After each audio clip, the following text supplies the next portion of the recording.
এই ভিডিওতে আলোচনা করব ডিজাইনের কিছু স্টাইল নিয়ে। প্রথমেই রয়েছে 3D স্টাইলস।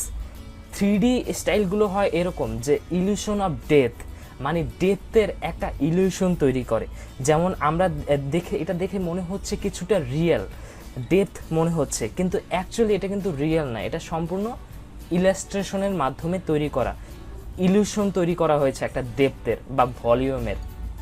পাশাপাশি বিভিন্ন ধরনের লাইটিং এফেক্ট দেয়া হয় বা একটা কালারের বিভিন্ন ধরনের শেড ব্যবহার করা হয় যাতে করে ওটা যতটা সম্ভব রিয়েলিস্টিক 3D করে তোলা যায়। যেমন আরও কিছু উদাহরণ দেখি। এখানে আমরা দেখতে পাচ্ছি এখানে ক্যারেক্টারটা 3D এবং কিছুটা রিয়েলিস্টিক মনে হচ্ছে, পুরোপুরি ফ্ল্যাট কিন্তু না। এখানে কিন্তু শ্যাডো ব্যবহার করা হয়েছে, কিছুটা ডেপথ দেওয়া হয়েছে, কিছু কিছু জায়গায় এরকম লাইট ব্যবহার করা হয়েছে। আবার একটা কালারের বিভিন্ন শেড দেওয়ার কারণে কিছুটা 3D লুক ফুটে উঠেছে। তারপর হচ্ছে অ্যাবস্ট্রাক্ট ডিজাইনগুলো কিছুটা মিনিংলেস, মানে ওখানে বিভিন্ন ধরনের শেপ ব্যবহার করা হয় যে শেপগুলোর অ্যাকচুয়ালি কোনো মিনিং থাকে না বা কোনো রিজন থাকে না যে আমরা এই শেপগুলো এইভাবে করে অগোছালোভাবে কেন ব্যবহার করলাম। যেমন এইখানে দেখতে পাচ্ছেন, এইখানে আসলে কোনো মিনিং ছাড়াই এই শেপগুলো পেঁচানো গোছানোভাবে ব্যবহার করা হয়েছে। এখানেও আমরা দেখতে পাচ্ছি, এইখানেও দেখতে পাচ্ছি, এবং প্রত্যেকটা এলিমেন্টের আলাদা আলাদা ব্যাখ্যা থাকতে পারে।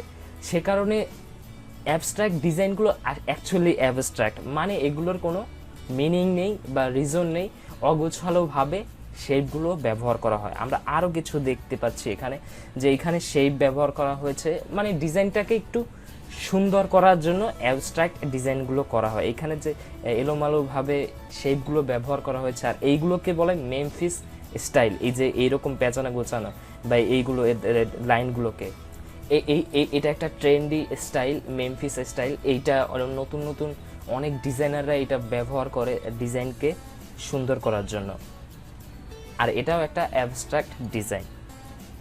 তারপর হচ্ছে ক্লিন অ্যান্ড মিনিমালিস্ট বলতে ডিজাইন একদম ক্লিন হবে, আর মিনিমালিস্ট হচ্ছে যত কম সম্ভব এলিমেন্ট ব্যবহার করা। কথা আছে না, লেস ইজ মোর। মিনিমালিস্টের মেইন লক্ষ্যই হচ্ছে আপনার ডিজাইনে যতটা সম্ভব কম এলিমেন্ট ব্যবহার করা। যেমন এখানে বলা হচ্ছে ক্যারেক্টারিস্টিক এমন হতে পারে যে খুব কম কালার ইউজ করা হয় এবং স্ট্রেট লাইন বা ফ্লুয়েড লাইন ব্যবহার করা হয় ডিজাইনে, আর এটা হচ্ছে অ্যাবস্ট্রাক্ট ডিজাইনের অপোজিট। আমরা আরও কিছু উদাহরণ দেখি। এইখানে মিনিমালিস্ট বা ক্লিন ডিজাইন দেখতে পাচ্ছি যে কতটা ক্লিন ওয়েতে, মিনিমালিস্ট ওয়েতে প্রেজেন্ট করা হয়েছে এই ওয়েবসাইটটি।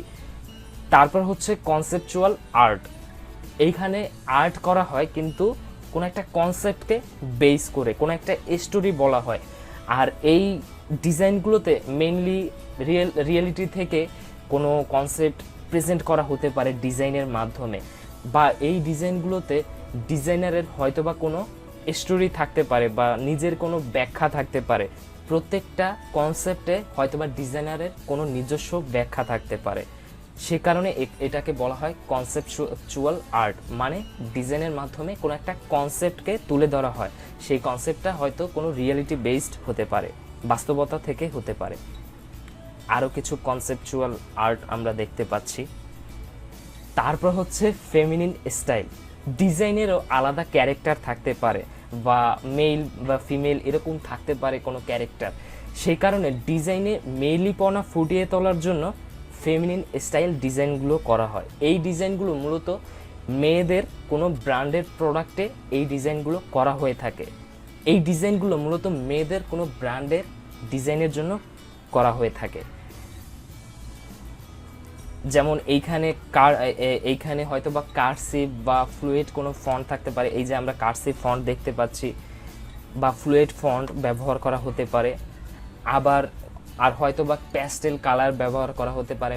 মেইনলি কোনো কালার থাকতে পারে যে কালারগুলো মূলত মেয়েরা প্রেফার করে, যেমন হচ্ছে পিঙ্ক, পার্পল, অরেঞ্জ, এই ধরনের কালারগুলো ব্যবহার করা হতে পারে। পাশাপাশি মেয়েদের ফেস ব্যবহার করা হতে পারে, ফুল ব্যবহার করা হতে পারে, বা কোনো ফ্যাশন কম্পোনেন্ট ব্যবহার করা হতে পারে। ফ্যাশন কম্পোনেন্ট বলতে লিপস্টিক, শুজ, এই ধরনের জিনিসগুলো ব্যবহার করা হতে পারে। যেমন আমরা দেখতে পাচ্ছি এখানে ফুল ব্যবহার করা হয়েছে, এইখানে ফুল ব্যবহার করা হয়েছে, পাশাপাশি মেয়ের ফেস ব্যবহার করা হয়েছে। এইখানেও একটা ডিজাইনের মধ্যে মেয়েলিপনা ফুটিয়ে তোলা, আর এই স্টাইলটাই হচ্ছে ফেমিনিন স্টাইল। এখন দেখবো আমরা মেল স্টাইল ডিজাইনের, এটাকে বলে মাস্কুলিন ডিজাইনে মূলত ছেলেদেরকে রিপ্রেজেন্ট করা হয় বা হার্ড কোর কোনো বিষয় রিপ্রেজেন্ট করা হয়। যেমন এখানে হার্ড এজ থাকতে পারে, যেমন এইজগুলো কিন্তু একদম চোখা এবং থিক স্ট্রোক ফন্ট থাকতে পারে। আমরা ফন্টগুলো দেখতে পাচ্ছি হার্ড এজ একদম চোখা, পাশাপাশি এগুলো অনেক মোটা হয় ফন্টগুলো, মাস্কুলিন কিছু ফুটিয়ে তোলার জন্য। এটা হয়তো বা রাক্ট বা গ্রিটি মানে বালুকাময় কিংবা অমসৃণ হতে পারে, কোনো এলিমেন্ট ব্যবহার করা হতে পারে। আর এইগুলোতে mainly blue or darker colour ব্যবহার করা হয় মাস্কুলিন স্টাইল ফুটিয়ে তোলার জন্য। আমরা আরও কিছু উদাহরণ দেখি। এই যে আমরা দেখতে পাচ্ছি মাস্কুলিন ডিজাইনগুলো, যে ডিজাইনগুলোতে মাস্কুলার কিছু রিপ্রেজেন্ট করে। তারপর হচ্ছে ফ্ল্যাট ডিজাইনে খুব কম পরিমাণে কালার ব্যবহার করা হয়, আর এখানে কোনো রিয়েলিস্টিক শ্যাডো থাকে না। এখানে দেখতে পাচ্ছি শুধুমাত্র বলতে গেলে একটা কালার, আর সাদা তো বলতে গেলে কোনো কালারই না। সাদা এবং কালো কালার অ্যাকচুয়ালি কোনো কালার না। আবার এইখানেও ডিজাইনগুলো দেখতে পাচ্ছি, এই ডিজাইনগুলোতে মূলত কোনো রিয়েলিস্টিক শ্যাডো ব্যবহার করা হয় না। এই ডিজাইনগুলোতে কোনো ডেপথ থাকে না, শুধুমাত্র একদম ফ্ল্যাট মসৃণ সমতল থাকে। এই যে আমরা আরও কিছু ফ্ল্যাট ডিজাইন দেখতে পাচ্ছি। এই ফ্ল্যাট ডিজাইনও বর্তমানে সবচেয়ে ট্রেন্ডি একটা স্টাইল। ফান অ্যান্ড প্লেফুল বলতে কোনো কার্টুনিস্ট স্টাইল থাকতে পারে, কার্টুনিস্ট কোনো কিছু রিপ্রেজেন্ট করে বা কোনো ক্যারিকেচার কিছু তৈরি করা, ফানি কিছু তৈরি করা বা অ্যানিমাল তৈরি করা। এটা হবে মূলত কালারফুল, এলিমেন্টগুলো অ্যাকচুয়ালি কাল্পনিক বা ফ্যান্টাসি। আমরা ডিজাইনগুলো দেখতে পাচ্ছি এখানে কিন্তু কিছুটা কার্টুনিস্ট টাইপ, কালারফুল, বাচ্চাদের ডিজাইনে বা ফানি কোনো ডিজাইনে এই ডিজাইনগুলো করা হয়ে থাকে। তারপর হচ্ছে জিওমেট্রিক বলতে জিওমেট্রিক শেপগুলো ব্যবহার করা হয়। জিওমেট্রিক শেপ বলতে রেক্ট্যাঙ্গেল, ট্রায়াঙ্গেল, এই ধরনের শেপগুলো আমরা দেখতে পাচ্ছি এই ডিজাইনগুলোতে জিওমেট্রিক শেপগুলো ব্যবহার করা হয়েছে। এগুলো কিছুটা সিমেট্রি হয়। সিমেট্রি বলতে প্রতিসম, সিমেট্রি নিয়ে আমরা অন্য একটা ভিডিওতে আলোচনা করেছি। সিমেট্রি হচ্ছে একটা ডিজাইন ব্যালেন্স। এখানে হয়তো বা স্ট্রেট লাইন ব্যবহার করা হতে পারে। আরও কিছু জিওমেট্রিক ডিজাইন স্টাইল আমরা দেখতে পাচ্ছি এখানে, যেখানে জিওমেট্রিক শেপগুলো ব্যবহার করা হয়েছে। তারপর হচ্ছে গ্রাঞ্জ, এটার ক্যারেক্টারিস্টিক হচ্ছে এখানে মূলত ডার্ক কালার ব্যবহার করা হয়ে থাকে কিংবা মনোক্রোমাটিক কালার ব্যবহার করা হয়ে থাকে। মনো শব্দটির অর্থ হচ্ছে এক, মানে একটি কালারে বিভিন্ন শেড ব্যবহার করা হয়ে থাকে। আমরা এখানে দেখতে পাচ্ছি সবগুলোই কিন্তু ডার্কার কালার বা অ্যাশ কালার ব্যবহার করা হয়েছে। এই ডিজাইনগুলোতে মূলত ডার্কনেস কিংবা ডেঞ্জার কিছু রিপ্রেজেন্ট করার জন্য তৈরি করা হয়ে থাকে। আমরা এখানে দেখতে পাচ্ছি ভয়ানক কিছু বা ডার্ক কিছু রিপ্রেজেন্ট করছে। তারপর হচ্ছে ইলাস্ট্রেটেড, যেগুলো হাত দিয়ে ড্রয়িং করা হয়। আর প্রত্যেকটা আর্টিস্টেরই আলাদা আলাদা ড্রয়িং স্টাইল থাকে। প্রত্যেকটা মানুষ হচ্ছে ইউনিক, যার কারণে তার আর্টের মধ্যে কিছুটা হলেও ইউনিকনেস থাকবে। সে যদি অন্য কারো ডিজাইন বা আর্ট ফলো করেও কিছু করে, সেটার মধ্যে তার কিছুটা হলেও ইউনিকনেস থেকেই যাবে। সে কারণে ইলাস্ট্রেশন প্রত্যেকটা ডিজাইনারের উপর আলাদা আলাদাভাবে ভ্যারি করে। প্রত্যেকটা মানুষের স্টাইল হচ্ছে আলাদা আলাদা। আমরা ইলাস্ট্রেশন টাইপ আরও কিছু ডিজাইন দেখতে পাচ্ছি এখানে, যেখানে মূলত আর্ট করে ডিজাইন করা হয়। তারপর হচ্ছে লাক্সারিয়াস বলতে যেখানে মূলত ব্ল্যাক কালার, গোল্ড কালার বা ব্রোঞ্জ কালার ব্যবহার করা হয়। মানে রয়্যালটি টাইপ ডিজাইনগুলো, রয়্যাল কোনো কিছু তৈরি করার জন্য এই ডিজাইনগুলো করা হয়ে থাকে। এখানে দেখতে পাবেন যে গোল্ডেন কালার, ব্ল্যাক কালার এইগুলো ব্যবহার করা হয়ে থাকে। পাশাপাশি এই ডিজাইনগুলো মূলত সিম্পল, মিনিমালিস্ট হয়ে থাকে। এগুলো ওল্ড স্টাইল, মডার্ন, সিম্পল ফন্টগুলো ব্যবহার করা হয়ে থাকে। আমরা আরও কিছু লাক্সারিয়াস বা রয়্যালটি ডিজাইন দেখতে পাচ্ছি। তারপর হচ্ছে অর্গানিক অ্যান্ড ন্যাচারাল, মানে যে ডিজাইনগুলোতে প্রাকৃতিক এলিমেন্টগুলো ব্যবহার করা হয়ে থাকে। প্রাকৃতিক এলিমেন্ট বলতে পাতা, ফুল, ফ্রেশ কোনো কিছু বা জৈবিক কোনো কিছু ব্যবহার করা হয়ে থাকে। আমরা দেখতে পাচ্ছি এখানে পাতা ব্যবহার করা হচ্ছে, গাছ বা গাজর ব্যবহার করা হয়েছে, এইরকম ন্যাচারাল কিছু ব্যবহার করা হয়ে থাকে।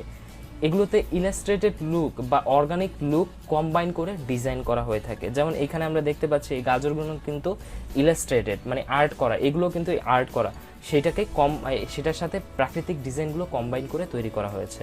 আমরা আরও কিছু এক্সাম্পল দেখতে পাচ্ছি। এই ডিজাইন স্টাইলটি মূলত ফুড ইন্ডাস্ট্রির ডিজাইনে ব্যবহার করা হয়ে থাকে। তারপর হচ্ছে ফটোরিয়ালিজম। ফটোরিয়ালিজম বলতে ইলাস্ট্রেশন করা হয় কিন্তু যতটা সম্ভব ইলাস্ট্রেশনে ডিটেলস রাখা হয় এবং যতটা সম্ভব অ্যাকচুয়াল ফটোর মতো রিয়েলিস্টিক করে তোলা। আমরা দেখতে পাচ্ছি এগুলো কিন্তু একদম ইলাস্ট্রেশন করা কিন্তু একদম অ্যাকচুয়াল রিয়েলিস্টিক ফটোর মতো দেখাচ্ছে, সে কারণে এই ডিজাইনগুলোকে ফটো রিয়েলিস্টিক বলা হয়ে থাকে। এই আর্টগুলো প্রথমে পেন্সিল দিয়ে করা হলেও অনেক ধরনের ডিটেলস এই ডিজাইনগুলোতে ব্যবহার করা হয়। এই যে আমরা আরও কিছু দেখতে পাচ্ছি, এইটা কিন্তু একটা আর্ট, কিন্তু এটাতে এতটাই ডিটেলস ব্যবহার করা হয়েছে, এতটা শেড ব্যবহার করা হয়েছে, লাইট শ্যাডো ব্যবহার করা হয়েছে, যার কারণে একদম রিয়েলিস্টিক মনে হচ্ছে। তারপর হচ্ছে প্রফেশনাল কিংবা কর্পোরেট। এটার ক্যারেক্টারিস্টিক হচ্ছে এটা স্ট্রেইট ক্লাসিক ফন্টগুলো ব্যবহার করা হয়ে থাকে। এগুলোতে পাশাপাশি সিম্পল শেপ বা এলিমেন্ট ব্যবহার করা হয়ে থাকে। এই ডিজাইনগুলোতে একটা ফর্মাল কিংবা প্রফেশনাল লুক তৈরি করা হয় ডিজাইনের মাধ্যমে। এগুলোতে অনেক বেশি নেগেটিভ স্পেস ব্যবহার করা হয়ে থাকে কিংবা লাইন আর্টও ব্যবহার করা হয়ে থাকে। লাইন আর্ট বলতে যেগুলোতে লাইন থাকে। আমরা কর্পোরেট ডিজাইনের আরও কিছু উদাহরণ দেখতে পাচ্ছি। ডিজাইনগুলো মূলত একদম সিম্পল হয়ে থাকে। তারপর হচ্ছে টাইপোগ্রাফিক বলতে এই ডিজাইনে মূলত পুরোপুরি ফোকাস করা হয় ফন্ট স্টাইলের উপর বা লেখাটার উপর। আর এইসব ডিজাইনে মিনিং তৈরি করা হয় শুধুমাত্র টাইপের মাধ্যমে, মানে টেক্সটার মাধ্যমে। টেক্সটটাকেই এমনভাবে ডিজাইন করা হয় যাতে করে সেই টেক্সটটা একটা মেসেজ তৈরি করে। পাশাপাশি আরও টেক্সটার সাথে এমন অবজেক্ট তৈরি করা হয় যাতে একটা মিনিং স্টোরি তৈরি করে। আমরা আরও কিছু টাইপোগ্রাফিক ডিজাইনের উদাহরণ দেখতে পাচ্ছি। এই ডিজাইনগুলোতে মূল ফোকাস থাকে টাইপের উপর। টাইপটাকে এমনভাবে ডিজাইন করা হয় যাতে সেটা একটা মেসেজ কনভে করে। ভিনটেজ বা রেট্রো স্টাইল। ভিনটেজ এবং রেট্রো হচ্ছে কিছুটা ওল্ড স্কুল, মানে একদম নস্টালজিক যে ডিজাইনগুলো, পুরনো দিনের যে ওল্ড স্কুল ডিজাইনগুলো হয়ে থাকে সেইগুলোকে এখন মডার্ন ওয়েতে ব্যবহার করা হয়ে থাকে। এগুলো কিছুটা নস্টালজিক কিংবা রাস্টিক, মানে অমসৃণ হয়ে থাকে বা বালুকাময় হয়ে থাকে।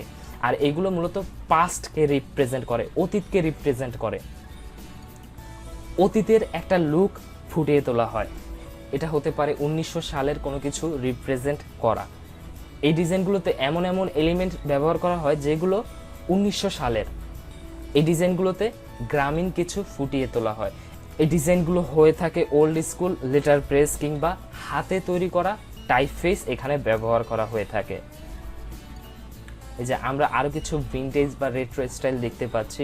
এই ডিজাইনগুলো মূলত অতীতের ডিজাইন, পুরনো ডিজাইনের মতো দেখতে মনে হয়, আর এটাও একটা ডিজাইন। এই ডিজাইনগুলো পুরনো দিনের ডিজাইনের মতো হলেও এই ডিজাইনগুলো মানুষ পছন্দ করে। এই হচ্ছে সকল ডিজাইন স্টাইল।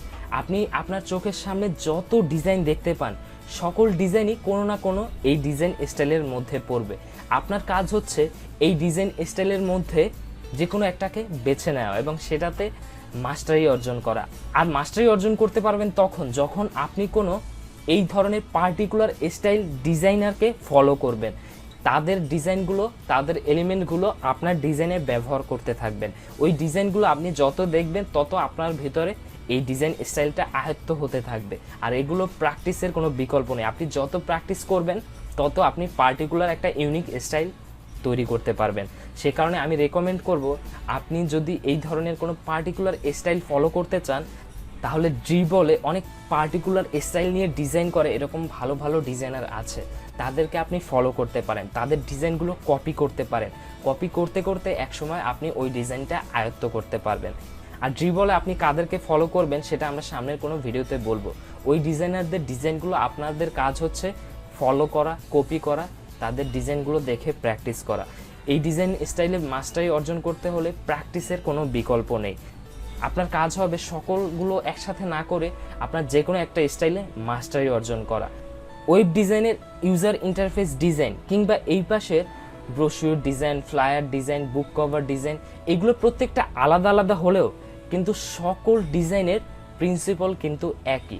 আপনি যদি প্রিন্সিপালগুলো ভালোভাবে আয়ত্ত করতে পারেন, আপনি যদি কোনো পার্টিকুলার ডিজাইন স্টাইল আয়ত্ত করতে পারেন, তাহলে আপনাকে যা ডিজাইনই করতে দেওয়া হোক আপনি সেটা ডিজাইন করতে পারবেন, যদি আপনার ডিজাইন প্রিন্সিপালগুলো সম্পর্কে ভালো ধারণা থাকে। সে কারণে আপনার কনফিউজ হওয়ার দরকার নেই যে আমি কোন ডিজাইনটা শিখবো, আমি কি ইউজার ইন্টারফেস ডিজাইন শিখবো নাকি আমি ফ্লায়ার ডিজাইন শিখবো। এটা নিয়ে কনফিউজ হওয়ার কিছু নেই। আপনার প্রথম কাজ হচ্ছে ডিজাইনে মাস্টারি অর্জন করা, design principles, colour theory, typography, এইগুলোতে মাস্টারি অর্জন করা। এইগুলোতে যদি আপনি ভালো করতে পারেন তাহলে আপনাকে যা কিছু ডিজাইন করতে দেয়া হোক আপনি সেটা করতে পারবেন।